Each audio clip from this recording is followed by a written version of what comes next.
Can you guys hear me? Okay. All right, Casey, I'm going to steal your job. I'm sorry.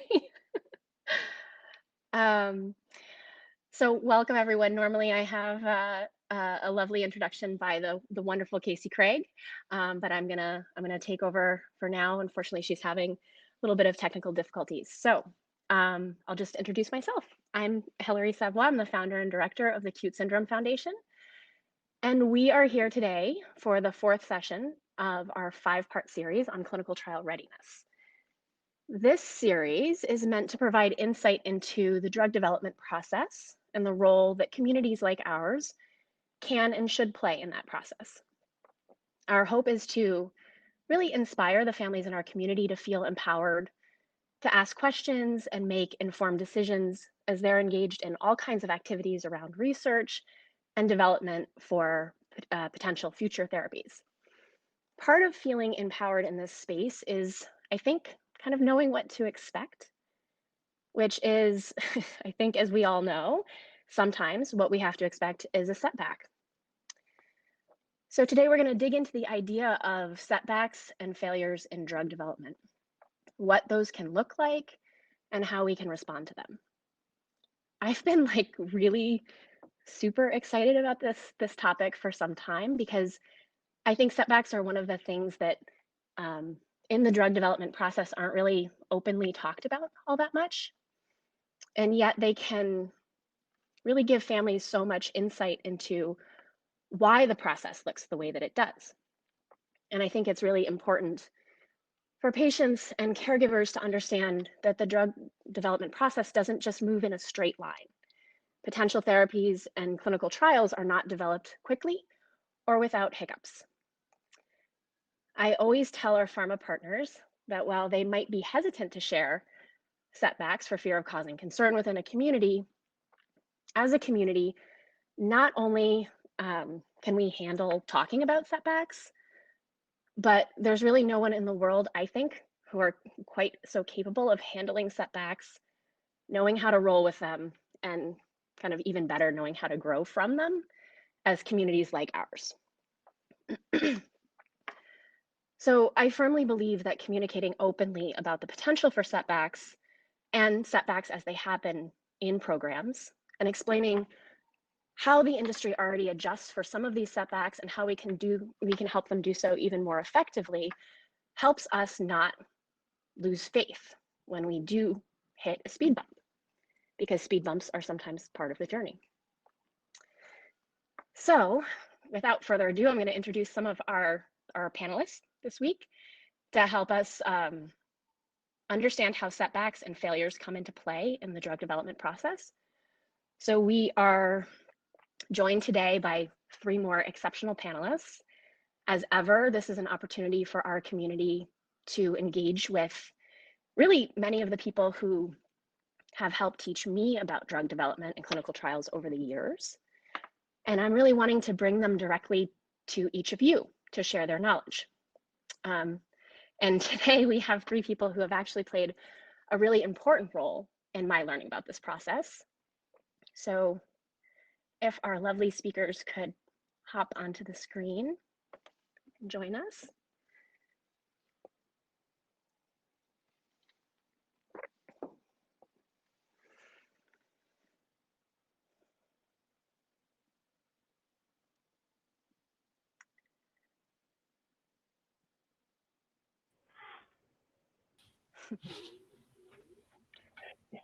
Hello.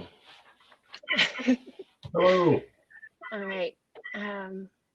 Waiting for one more. Well, I'm going to go ahead and introduce him while he finds his way here. There's a bit of a delay sometimes in getting people on the screen. So he isn't here right now, so we're going to talk about him for a little while. Bernard Ravina, MD, who is the Chief Medical Officer at Praxis Precision Medicines. And Bernard and the team at Praxis, you guys will all remember from 2 weeks ago when Gabby joined us, and there he is. I knew if I talked about you, you would appear, Bernard. So you guys all remember Gabby, of course, from the second session in the series. And the team at Praxis has actually really been very important in giving me some of the most hands-on experience to understanding the drug development process in detail. And frankly, the idea for this session, the topic for this session, came out of a conversation with Bernard and the team at Praxis. We also have Gail Farfel, PhD, who's the Executive Vice President and Chief Development Officer at Zogenix. And Gail is actually the first person I ever met in biotech when she was at Readiness. And I showed up with another advocate literally at her doorstep, wanting to know all about their program, which was in nascent stages. And although I was incredibly naive in so doing, I think Gail admired the effort, and we have stayed in close touch ever since. Hi, that's how I learned about advocacy. We both learned a lot that day, I think. And JP Johnson Jr., PhD, Vice President of Biology at Xenon Pharmaceuticals. And I know he is certainly a familiar face to many of our families from years of attendance at our gatherings and all kinds of other communications. And JP has really been, I think, solely responsible for teaching me almost all of the science that I know. So as always, these panel discussions are really casual conversations among the four of us, and we want to include all of the families at home. So feel free to use the chat to ask questions as we go. I'll keep an eye on that. And just as in previous weeks, we want to encourage all of you to ask any and all questions that you have, but there may be details of current programs that our panelists can't fully answer questions on. So with that, if you guys could each, starting with you, Bernard, take a moment to introduce yourselves, give a bit of background on your company and your relationship to SCN8A. Yeah, sure. Happy to. So thanks, Hillary, and thanks everybody who helped organize this for the opportunity to talk about this topic. Looking forward to the discussion. So Bernard Ravina, I'm Chief Medical Officer of Praxis. My background, I trained as a neurologist and spent the first half of my career at the National Institute of Health and in academic medicine at University of Rochester, and I headed a division there. And then I've been in biotech for just over a decade. I started at a company called Biogen, and then had the opportunity to start a gene therapy company called Voyager Therapeutics, where I was chief medical officer. So I've had the terrific opportunity to be the CMO of a couple of companies, and I joined Praxis about 2 years ago. Really excited about the pipeline and the whole thought process behind the company. And essentially, the inspiration for Praxis was the breakthroughs in epilepsy genetics. And there are really two ideas underlying that. One was, if you know the gene for an epilepsy syndrome or disorder, you have the opportunity to go after it with a variety of therapeutic approaches. But the other interesting idea was there's such a history of the biological targets in epilepsy being relevant for a whole range of neurologic and psychiatric disorders, that we could focus both on epilepsy and then understand how to develop those drugs in other neurologic and psychiatric syndromes. So that's who we are. We have three programs in the clinic right now, and consistent with those ideas, one is in development for major depression and anxiety disorders, another for movement disorders, and a third is focused on persistent sodium current. Then we're interested in that, obviously, for SCN8A, other genetic epilepsies, and perhaps more broadly, a whole range of different epilepsies. So that's who we are. Thank you so much, Bernard. Gail, would you mind introducing yourself? My pleasure. Hi, I'm Gail Farfel, and as stated, I'm the Chief Development Officer at Zogenix. Zogenix is a small biopharma company hoping to get to be mid-size. We're based in Emeryville, California, which is right over the Bay Bridge from San Francisco. I've been at Zogenix in this position for 5 years, and working backwards prior to that, I was at the aforementioned Marinus Pharma. They just reported some results in CDKL5 deficiency disorder, so been in the rare epilepsy space and the epilepsy space for a while. I was a consultant working with other biotechs, and because prior to that, I'd been the vice president of neurology and psychiatry for Novartis based in the US. And so really, I have a big pharma career prior to that. I was with Pfizer for 11 years. That's how I came up through the ranks, having been trained as a neuropsychopharmacologist at University of Chicago way back when.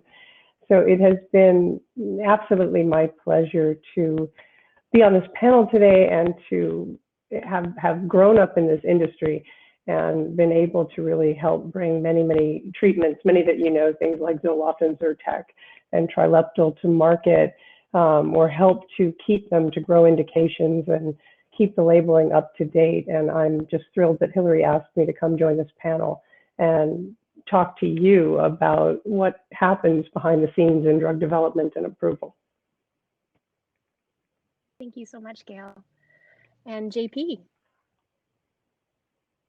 Hi, JP Johnson. Some people know me, some people probably not. But I grew up in East Tennessee and spent my early years there. Moved to Nashville for grad school at Vanderbilt, and that's where I got interested in voltage-gated ion channels in general.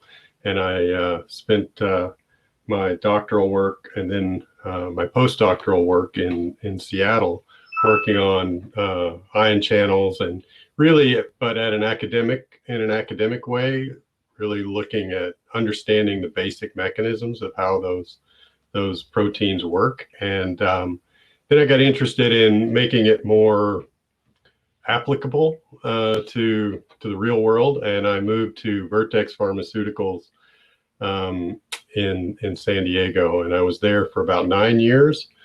Vertex is really known for its kind of precision medicine in cystic fibrosis, and I did some work on the cystic fibrosis projects, but I also spent probably the majority of my time doing small molecule drug discovery for voltage-gated sodium channels.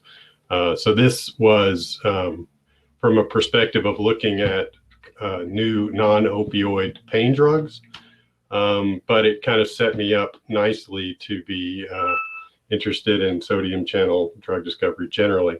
So then in 2014, I came to Xenon, and since there I've been leading the biology team, particularly the preclinical discovery, and have been working on SCN8A and NAV1.6 all along. So I was the project leader on the development of XEN901, which is a compound which is now called NBI-352 because we partnered with Neurocrine. Neurocrine is taking that into the clinic, and they're in discussions with the FDA about starting some clinical trials, both in the SCN8A population as well as in adults with no known mutations. Thanks so much, JP. And I know our community still calls it 901. We can't quite get over that. So, even at Neurocrine, they bounce back and forth. So. Yeah, no, it's forever 901. So in preparation for this meeting, I had the good fortune of having 3 really fun calls with all of you, and getting to sort of talk through some of your examples of setbacks and failures at various stages in drug development that you've experienced. And I thought this is a little bit of a departure from the way we've done some of the other panels, but I wanted to give each of you some time to talk a little bit about an example of the setbacks and or failures that you've experienced, and that might even be inherent to the process. And just before I hand it over first to JP, families, I just want to mention JP is going to share some slides, and when he does, the slides will appear as another box, and you can double click the box and it will take up the full screen, so that you can see the images a little bit better. So with that, JP, we talked a bit about how failure is actually kind of part of the early development process. It's part of how you get where you're going. And so I thought maybe you could talk a little bit about that. And I know you have some slides. Are you able to pull them up? So let me see if I can figure out how to get the slides up here. Nope. Do you want me to pull them up? Do you know where there's a button on the screen for that? Or? Yeah, so if you look at the bottom, there's the camera, Yeah. the microphone, and then the like monitor looking thing with a line through it. Aha. If you click that one, I think you Okay. should see slides appear magically. There they are. So All everyone, if you right. just double click those, they should get bigger. Okay. All right. Are we ready? Yeah. All right. So yeah, as far as setbacks and failures, pretty much that's most of what we do in drug discovery is fail a lot, especially on the preclinical side. We fail and we fail and we fail. And so you have to be a certain type of personality to deal with that. But you know, there's you see a lot of these slides that look sort of like this, where you see that you have small JPO. Sure. What's okay? Let's see. Is there a way to make that a bigger part of the screen, or? Let's see. How do I change that? It looks big on my side. There's another screen here. Does that look any better? You're muted, Hillary. Bernard, if you double click on the small video, small picture, it should pop up to be bigger. We can each control it sort of separately. Got it. That was me. Okay. So you see a lot of kind of cartoons like this where you say, oh, we start out with 10,000 compounds and we narrow it down to a couple hundred, then we narrow that down to a few, and then ultimately one gets to the market. And you know, this process takes years. And one thing that people mostly don't understand is like what are in these black boxes or green and blue boxes. So I was just going to highlight some of the issues that you have to work through to get to the clinical trial part of the problem, which then some other people will be talking about. So so to start with, you make some sort of test for whatever it is that you think is going to be a readout on the activity of your molecule. So if you're talking about the SCN8A community, maybe that's a test to see if the compounds would inhibit NAV 1.6, which is the sodium channel that is problematic for your population. So, you know, just figuring out how to make a test that is reliable and robust and that can work day to day for years can take some time. But and sometimes you fail even at that level of not being able to make a good test. Usually if you put enough effort into it, you'll get there. And then you take a whole bunch of compounds and try to find a starting point. So, you know, depending on the size of your company and the size of your library, you might start with 30,000 compounds. You might start with 3 million compounds. You run them through all this first test. And, you know, I think the common perception in the public is that, well, you test 3 million compounds, you're going to find one that does what you want. That's the drug.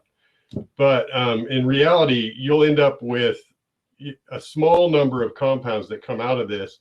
Maybe it's 30 compounds, and they'll have something that you want, but none of them are right. None of them are ever going to be drugs. So that's where you start making new compounds, like iterating, making different versions. And that's where the 10,000 compounds actually come in. You actually have to make 10,000 new compounds.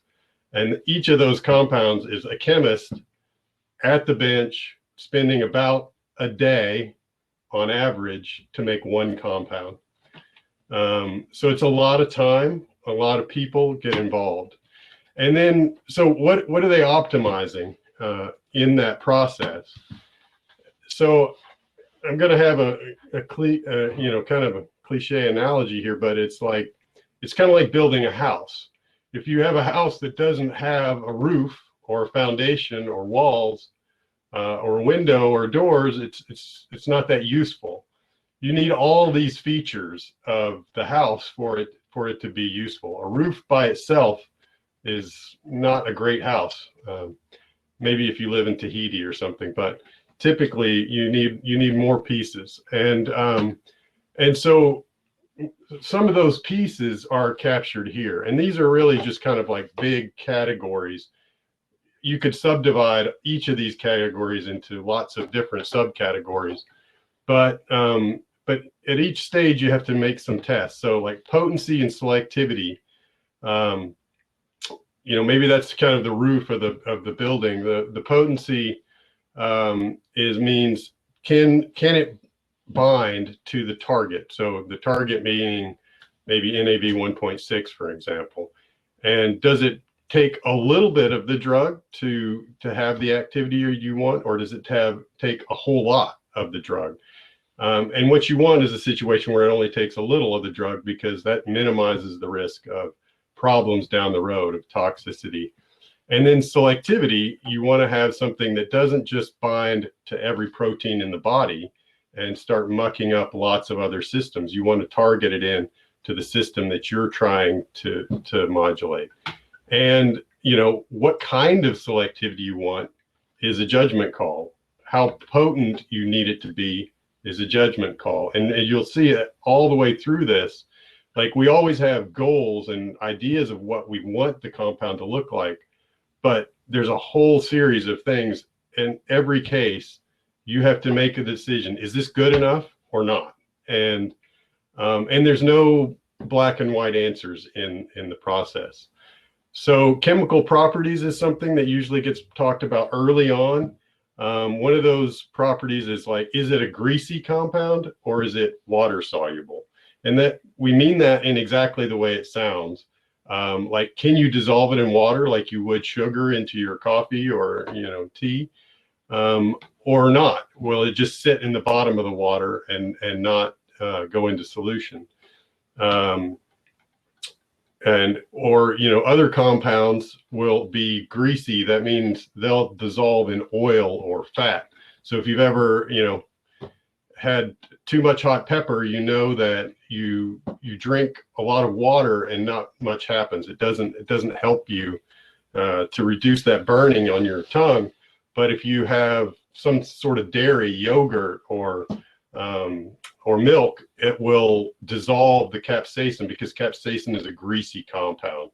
And so the properties of the compounds have a big impact on how you can deliver those compounds to people, or whether you can make them effectively at scale that you need to make for getting it to the clinic, and lots of other issues as well. Sometimes compounds they're just not stable. You make it, and as soon as you make it, it starts breaking down, even on the bench. So obviously, if you put it in the bottle and when it gets to the patient, you have a different compound than when you started, that's not gonna be useful. And also something we call like structural alerts, which really is sort of trying to predict the future based on the past. You look at does this molecule have any specific pieces that maybe have caused problems in other drugs in the past? And of course, again, those tend to be judgment calls. Just because it did it before doesn't necessarily mean it'll do it again, but it's a flag that you look for. Then we start looking at properties that we can test sort of in a test tube, meaning not in animals. And some of those are, how fast will it be broken down, for instance, by the liver. So you can incubate the compounds with enzymes from the liver to see whether they break down quickly, slowly. What do they break down into? Do they break down into something that you think will be toxic or cause problems? And something that wasn't historically really looked at that much, but is a big deal now, is what will it do to the levels of other drugs? Will it, make other drugs get, the levels increase, or will it make it decrease? Ideally, you want it to not change anything. And so that's a piece of the house that maybe wouldn't have existed if you were building your house in the 50s or 60s, but today, this is sort of like solar panels. If you live in California, now you got to have them on your house, but they were never available in the past. So, then we move on to more like in vivo properties, which again is like if you give it to, say, a rat, does it get out of the intestines and actually into the body? Can it, once it gets into the bloodstream, does it get into the other tissues? Because a drug that gets into the blood but doesn't get into your brain is not going to help you for epilepsy, for example. And then again, we started to look at in vitro test tube tests that would guess how fast it's metabolized, but then you want to reevaluate that in actual animals. Of course, the animals sometimes metabolize the compounds very differently than human, and so you tend to have to bounce back and forth between these in vivo tests and the human enzyme test to try to make predictions about what's going to happen in the clinic. And again, like all of these they're judgment calls all the way through it. There's no hard and fast answers. And you make a lot of compounds to start with that have only a small part of what you need.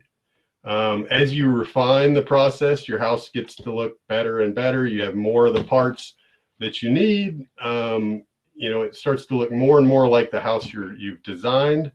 But ultimately, it's like whack-a-mole. You change one piece of the molecule, which will, say, improve the potency, but it makes it so that now it's metabolized too rapidly, and it doesn't hang out in the body long enough to have the effect that you want. And that can happen with all these things. And in some cases, the parts of the molecule that are helping you in one way hurt you in another way. So you're having to balance out all these issues at the same time. And as a result, it means that you just have to keep making dozens and hundreds and thousands of molecules to get a few that look like they're good enough. They balance all of these features well enough that we think this has a chance of making it in the clinic. And at that point, then you toss the dice and you go into those phase 1 studies and start to get your very first human data. So that's all I wanted to kind of go through with the slides, to just give you a hint of the kind of things that we're failing on every day to make the right compound. But we're always there with the hopes that the next compound is the one that's going to go. JP. Thank you so much. I've been taking notes as you were talking, and I think this is the first time I've been in a conversation like this where my notes said, we fail, we fail, we fail. And the preclinical drug development is like whack-a-mole. I think that is absolutely perfect. It's interesting, we have a parent commenting beside here, Teresa, saying basically this is what we do, trying all of the different medications to see if they work. So I think, as I said in my intro, I think these are a group of people who are very used to setbacks and very used to a lot of what you guys are doing every day, just in a different form. So thanks for walking us through that. It's such a daunting process. So I think Well, it's challenging, yeah, but that's what makes it fun. Fun. I think, as you say, a certain personality type takes a certain personality to do that. I think we can jump to Bernard's story here. I think he's going to talk to us a little bit about the Friedreich's ataxia community and their experience with drug development, and walk us through what's happening with them and what happened with them. Yeah, absolutely. Happy to. So yeah, so it's like different angle on the same topic. Talk about the my experience working with an absolutely terrific foundation and patient community. The foundation is the Friedreich's Ataxia Research Alliance, or FARA short. It's a pediatric neurologic disease, neurodegenerative disease, and the specifics don't matter for this context. But in a lot of ways, I view it as kind of a model foundation. I've had the opportunity to work with them for it's about 20 years now, spanning National Institute of Health, government, being in academics and being in industry. And, despite being an incredible group and doing a wonderful job, there's not an FDA approved drug, for Friedreich's ataxia. And so I think it's just worth talking about that experience, the arc of that, and what it looks like when a foundation starts working on experimental treatments and what they learn along the way. And so, I started working with them, like I said, about 20 years ago, back when I was at National Institute of Health. And there was a lot of small clinical trial data done by academics. It was already published in the literature. And people were excited about the results for a certain class of compounds. They happen to be antioxidants. This Friedreich's ataxia is a disorder essentially of energy production. It involves mitochondria. And so there were class of compounds, without naming specifics, that could enhance that energy production and kind of deal with some of the negative feedback. When those energy production doesn't work well, you generate a lot of free radicals and you want to mop those up. So it was antioxidants and related compounds. And so the academic clinical trials were very encouraging. And the thought was if the foundation supported clinical trials that were a little bit more systematic and bigger and worked with companies to do so, that it would quickly be a path to an approved drug. And as it turns out, there was not. And those academic trials, while they were encouraging, weren't really replicated. And that commonly happens. And then there were a series of later trials, kind of iterations on the same theme. And they all came up with either negative trials or trials with kind of inconclusive results. Along the way, the foundation also had interactions with the FDA, and it became clear that the kind of endpoints that some of the academic investigators were working with were also not necessarily substantial enough or meaningful enough to be the basis of an approval. There were more what you consider intermediate endpoints. Another term would be surrogate endpoints. And so that was, like I said, some time ago. And I remember initial discussions with the foundation, all the parents involved, and I was a little bit skeptical about what those first trials, whether or not they were really as promising as people had hoped they would be. And what I saw along the way was just the group of parents and the people working at the foundation kind of learn about drug development and really learn at a scientific level as well as an emotional level what it means to go through kind of these ups and downs. The expectations were particularly high at the beginning, and I think there's often a mindset of, if somebody's got encouraging data, the mindset is we know these drugs work, and it's just a matter of showing that and moving it through the process, rather than the process being more about like what JP talked about, a trial and error, learning, going back and trying to do it better. You talked about it preclinically, but it happens even when drugs are in the clinic too. Now, the upside of the story is that the foundation, I think this is the other theme is that they built it to last. So while they were optimistic about how things might go over the near term, a couple of years, and that didn't pan out, they did build a foundation. To go back to the house theme here, they did build a really strong foundation for clinical trials and for collaboration with a whole range of different kinds of companies and different therapeutic approaches. So over the years, I worked with them and other investigators to develop rating scales, to develop natural history studies, to develop a registry, which really facilitated the conduct of a whole bunch of different kinds of clinical trials, and to help fill the gaps for different kinds of companies, like as well as academic researchers, like what are the gaps you encounter in your research? What resources do you need?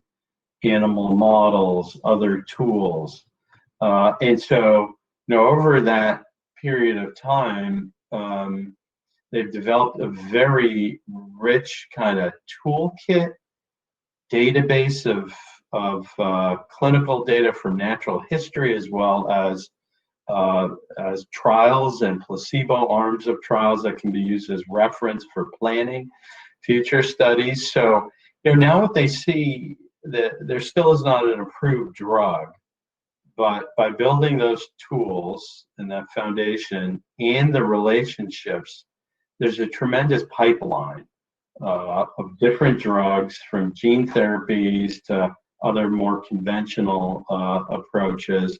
And so, I think they've learned not to let their hope get, not to run with that necessarily. They're still a very optimistic community, but they've learned to build that over time. And I think, they're setting the stage for what will eventually be a successful therapeutic. So that's, I think it's a kind of, hope for the best, but build to last, assuming that this is a trial and error kind of business, and that's usually the way it goes.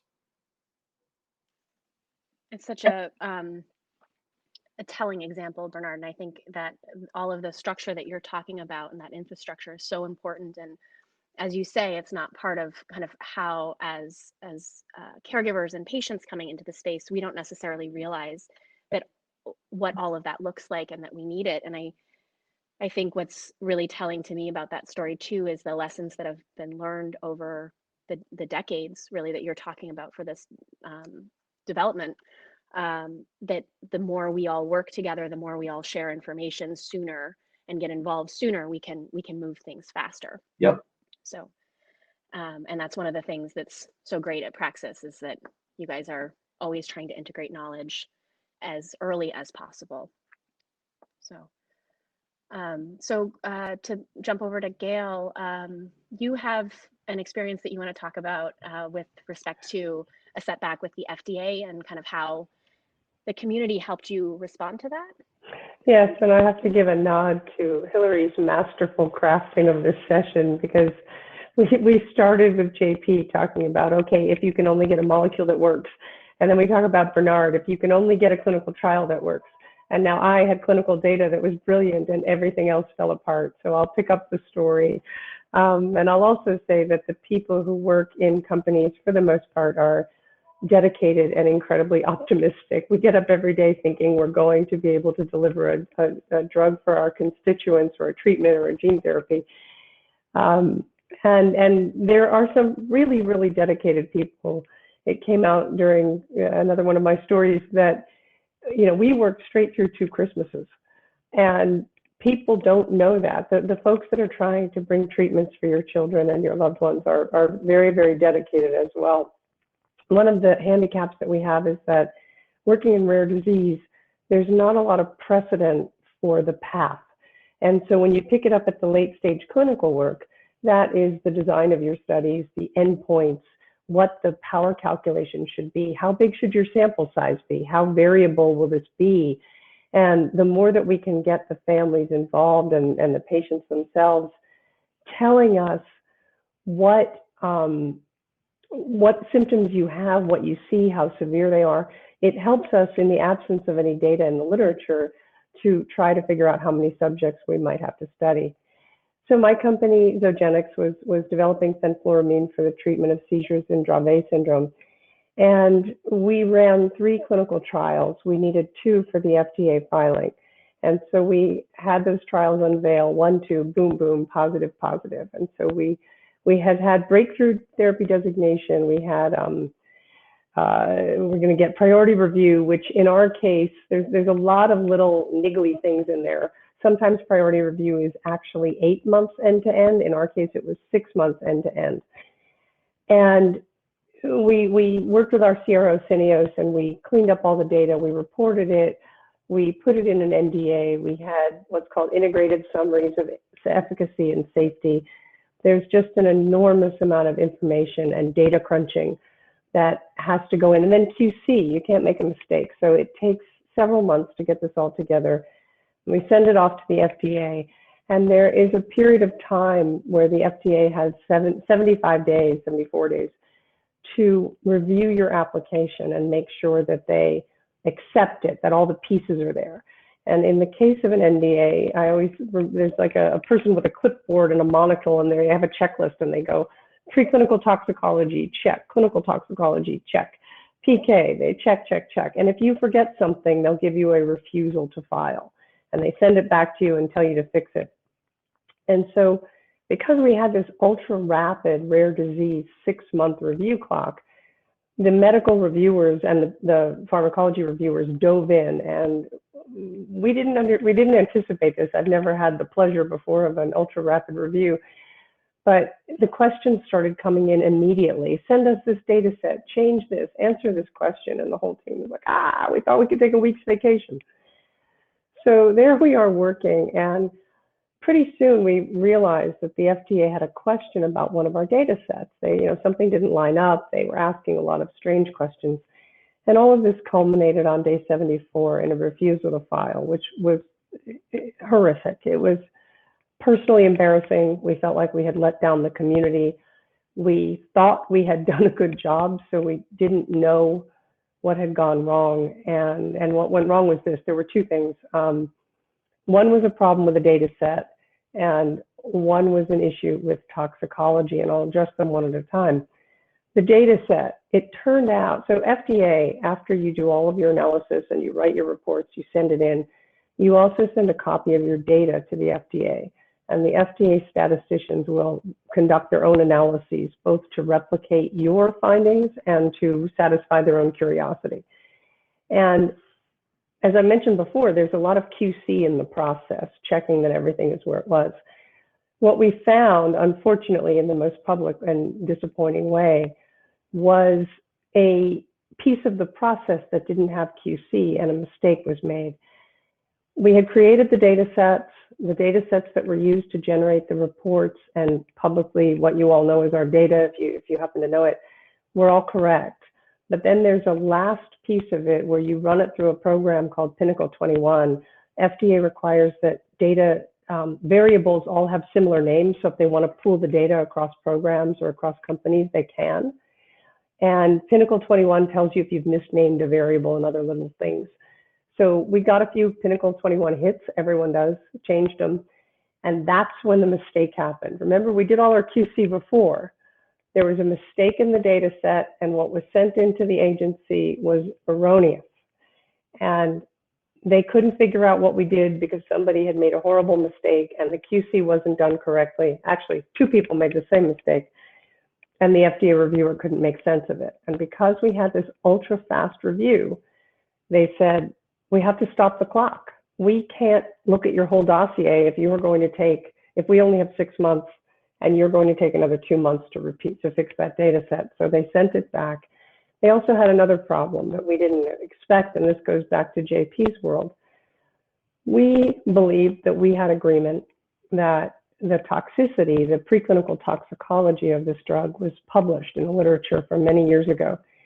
And we believed we had agreement that we would reference the literature on that point. And when they received the NDA and the toxicologist was going through check, check, check, and they didn't find the toxicology study reports, and it's a long story, but we didn't own those reports. They were in the literature because they were owned by someone else. And so the toxicologist said, you're treating children. This could be dangerous. We need to see the toxicology. So we need it. We need 2-year toxicology studies. And that was a tough blow. You know, what do you want us to do? Because a 2-year study means 3 years. By the time we set it up, run it, and then report it, that's 3 years. So we've got a highly effective treatment, could be game changing for some of these children. And you want us to wait and put it on the market in 3 years while we run a study that we thought we had agreement that we didn't have to run, and now you're changing your mind. And this is where the community really stepped in. We sent a little bit of a tickler to some of the doctors who are investigators and to the Dravet Foundation. And they're not helping us. They didn't do it for Zogenix. They did it for their kids. And we received 2 of the most compelling letters to put in the filing that were really addressed to the FDA that said, what are you going to gain by delaying approval of this drug by 3 years so that you could find out what happens to a bunch of rodents? And it was, I mean, it was just a stunning use of advocacy to really bring pressure and give ammunition to the agency. There certainly were people in the agency who agreed with that point, but they're up against another division of the agency that says, no, you know, I can't say this is okay. And so they come back with the letters from the parents. And they say they're willing to take the risk. They want the medication available to give to their children. And so, you know, I think the net of it, to tell you all, is that you really well-worded support working with the company who can professionally guide you on how best to tailor your advocacy can really make all the difference. And for those of you who follow Zogenix and follow our story, on Monday we announced that the CHMP of Europe, the Committee on Human Medicinal Products, has delivered a positive opinion on this same filing. And I can tell you confidentially, no one else knows this, but again, the parents came to the show. They ran some polls of their own population and presented the CHMP without being asked data to support the product. We want this product available for our children. And in case you don't know how good it is, let's let them tell you. And so we got that the day before our meeting with the CHMP. We didn't know it was happening. And I just want to encourage you that there are really impactful ways that advocacy can contribute. So, and then the last thing I'll say, just because I have my own notes, is that sometimes you'll hear, and this also happened to us, that the FDA extends a review clock. That is the hardest thing to hear. You think you're going to be able to access a treatment over the summer or in November, and then you hear you have to wait. Sometimes it's just workload. You know, the agency people, they work very hard too. When we first got our approval, the project manager actually tweeted about how honored they were to work together as an organization to bring treatments to patients. And sometimes, like all of us, they just need a little bit more time. So, you know, we appreciate everything that you do as parents, and we are thrilled to be on this journey with you. Thank you so much, Gail. And I I've noticed that our parents here, Casey said that your comment at the beginning there brought tears to her eyes, and I think that's one of the reasons that we wanted to have have this series and have it happen this way in such a casual format. I think is to really show that all of you are people who are interested in our communities and are doing this work for all kinds of reasons, not the least of which is that you care about us and our kids. And being in the role that I'm in, I get to see that firsthand. And I feel like it's just so important for our families to see. And I think your honesty and clarity about those challenges are really important. And I'm sorry, I still have this awful cold. That it helps our families sort of understand. I think often when they see just a blank screen, they don't know what's happening in the background, and to understand the variety of things that could be happening, even if we can't be told about them, allows for some clarity and some hope going forward. So thank you. Thank you, all three of you, for sharing these tremendous stories. And I know we're getting a little short on time. I want to give the families a chance to ask questions if they would like. But but as we're waiting for them, I thought maybe I could prompt you guys to talk a little bit about JP's process there. Obviously, at that picture, there's one molecule that pops out on the other end, but that's kind of not really how that totally works, right? Sometimes there are backups. And I think this is a really interesting piece that maybe families don't always know about. And I think I would just like to see if, Bernard, JP, if you guys would like to weigh in a little bit about that process and when you wind up with a backup. JP, do you want to Sure. go first? Okay. Yeah. So as I kind of pointed out in as I was going through it, all of these things are calls, and so there's no black and white answers. You are kind of balancing all the different properties of these compounds.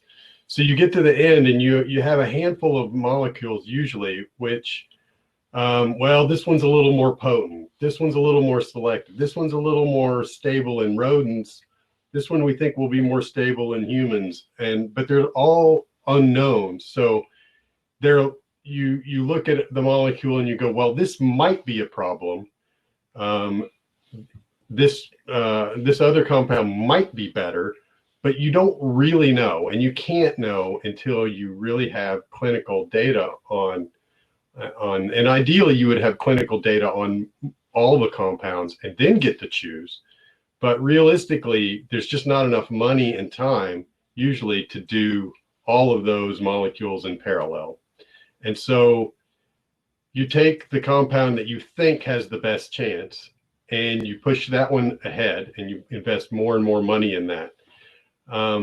But as I pointed out, that whole process can be 10 plus years long. So in the event that you do go forward and you do find a problem with it, you don't want to be in the spot where you're starting all over again, because realistically you wouldn't. Nobody is going to start from scratch again. There's just not going to be, like, your shareholders, your investors are not going to support that kind of thing, right? But if you have compounds that are close behind, you could say, well, we had a problem, but this compound is going to fix it. And sometimes that means you have to have multiple compounds stacked up there because you don't know what the problems are. And so you are sometimes fixing problems that may not turn out to actually be problems. And you can't know that until you get into the clinic. So that's part of the reason why you're always trying to have multiple compounds as close behind the lead compound as possible, based on the speed of the discovery and also the money available, and how much you're having to compete sometimes for other projects internally within the company for resources. It can get challenging, but there's also, if you're working on something that's really like a new mechanism, like a drug that works in a different way, there's kind of a maxim in the industry that first in class is almost never best in class. So the first time you get a sodium channel blocker, it's almost never the best sodium channel blocker, right? And so you want to, if you're doing something new, you want to be first in class, but you also want to be best in class. And so you're trying to cover as many bases as you possibly can. Yeah, so I like that. Like the way this works, the overall heading here is translation, right? We go from preclinical and we translate it to humans, and it's basically like people like JP and me were talking. There are people like us and all these different companies, and JP says, like, I think this is what it's going to do, and somebody like me says, okay, well, let me see if that's what really happens in humans. So he may predict this is how it's going to be metabolized, or this is how long it will circulate in the bloodstream and how much we'll get into the brain. But then it really is a learning process, and those predictions often don't turn out to be correct. And so that, sometimes what the risks are. People like in JP's role know what the risks are. And sometimes they don't. So sometimes you can rationally have backups. Sometimes you just say, well, we have some backups, but we don't know if these are going to perform any better. And it depends how much you can do with that. Depends on your resources and your timelines and things like that. But it is not uncommon at all to, go into clinic in those first in human studies and say, I don't like what I see because of the way it kind of behaves in the body, the safety profile. And a lot of compounds die in what's called phase 1 or those first in human studies because there's a safety signal. And then maybe you go back to the backup. And so it should very much be viewed as an iterative process, a learning process. In no way does it go like JP to me to Gail, slam dunk. And as you go from the first in human, learn how it distributes in the body, how safe it is. Then you try and figure out from there in the phase 2s, what it's supposed to do, reducing seizures or some other clinical benefit. And sometimes you need to do a few studies, in that phase 2 to understand what the right dose is, what the optimal conditions are before you can then go on to let's confirm we're ready for a phase 3 and ready to show that it works because we strongly believe that it does. So that's that kind of overall learning process going from early translation into later stages. Thank you, guys. Gail, I'm going to pass this question to you from a parent asking, do compounds that pass the in vivo stages need to go through an adult toxicity trial prior to entering the pediatric space? Do medications indicated for pediatric use take longer to be approved? I know it's late. I'll try to answer quickly. The answer to that is it depends. In a perfect world, if there's always risk. If even listening to JP and Bernard, you're not exactly sure how the drug is going to behave when it goes into patients, and so better adults should take the risk than children as a general rule of thumb. If the disorder is pediatric, and if the disorder is only pediatric, then the agencies are very good at working with companies and therefore on behalf of parents to take calculated risks in a stepwise fashion. The more, safety is looked at, as you've heard, both in terms of the mechanism, do we know of a signal or a mechanism inherent in this compound or treatment that might hurt people? And then what you see along the way, what you see in the rodent studies, what you see in the early phase 1 trial. If the mechanism says it should be safe and the safety looks good, then people may agree to allow testing to initiate in children, and maybe you'll take older children before younger children, with ethics boards always governing it every step of the way. Thank you so much for that answer, and we'll make sure. I think that parent had to hop off, so we'll make sure she gets that answer directly. And we are over time. Thanks, guys, for for running long with us. The acute syndrome tends to run long. That's just what we do. So I just wanted to thank the three of you for taking so much time out today to meet with our families and share your knowledge and in such a personal and helpful way. Mackenzie is saying that she'd like to hug all of you. So look out when we all can meet again in person. You're going to get a big hug from Mackenzie. You guys are all so appreciated in our community, and we're so grateful. And also, I just want to say a big thank you to Megan Varner for doing, as always, all of the background work for our tech and media support. A big thank you to Casey Craig. Despite us not getting to hear her today, she always does the best intros and often makes me cry. So, so thanks, Casey. And thank you to our sponsors, Neurocrine, Praxis, and Zogenix. So thank you guys again for showing up, and we will provide you the link with to the families as soon as this is live. So, and we'll see you next week to talk about gene therapy. So thanks, everyone. Have a lovely afternoon, evening, wherever you are, and we'll see you next week. Thank you. Thanks. Bye.